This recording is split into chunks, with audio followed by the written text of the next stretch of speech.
2024 लोकसभा चुनाव अब अंतिम चरण में पहुंच चुका है। बहुत जल्द ही इस चुनाव परिणाम का विधिवत घोषणा करने जा रही है चुनाव आयोग। अब 2 चरण का चुनाव 6ठे और 7वें चरण का शेष है, लेकिन जनता जनार्दन तथा पक्ष और विपक्ष के नेताओं द्वारा जो वक्तव्य आ रहे हैं वो बहुत ही उत्साहित करने वाले हैं, खासकर एनडीए सरकार को। लोग जान रहे हैं कि एनडीए सरकार दोबारा सत्ता में आ रही है और आदरणीय नरेंद्र मोदी जी तीसरी बार प्रधानमंत्री का शपथ लेने जा रहे हैं। इस चुनाव के दरमियान प्रचार में आदरणीय नरेंद्र मोदी जी ने 3 तरफ इशारा किया है। जो तीसरी बार आने के बाद वो प्राथमिकता के तौर पर इस पर कार्रवाई करेंगे, इसमें सुधार लाने की कोशिश करेंगे।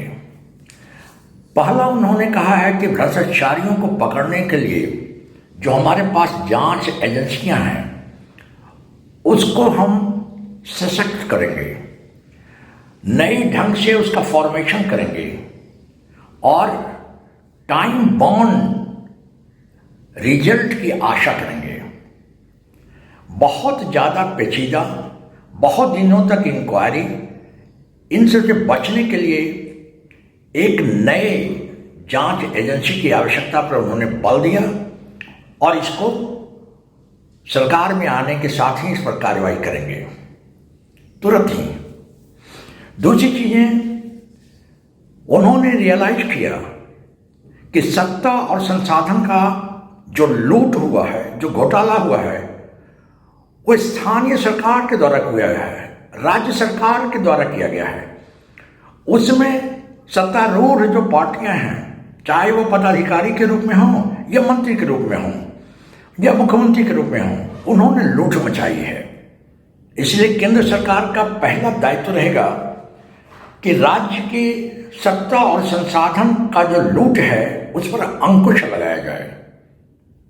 और तीसरी, उन्होंने बहुत बारीकी से एक और समस्या की तरफ ध्यान दिखाया है। वो समस्या है आरक्षण को लेकर जातियों के बीच में टकराहट। यह बहुत ही खतरनाक कदम है।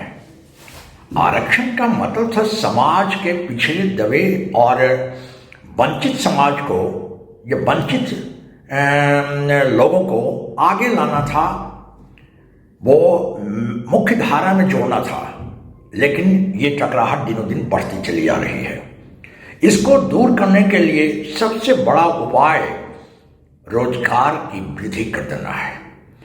जितनी तेजी से पद का सृजन होगा, जितनी तेजी से रोजगार मुहैया कराया जाएगा, युवकों में फ्रस्ट्रेशन उतना कमता चला जाएगा, जातियों के बीच में टकराहट कमता चला जाएगा और समाज फिर उन्नति के रास्ते पर आगे बढ़ेगा।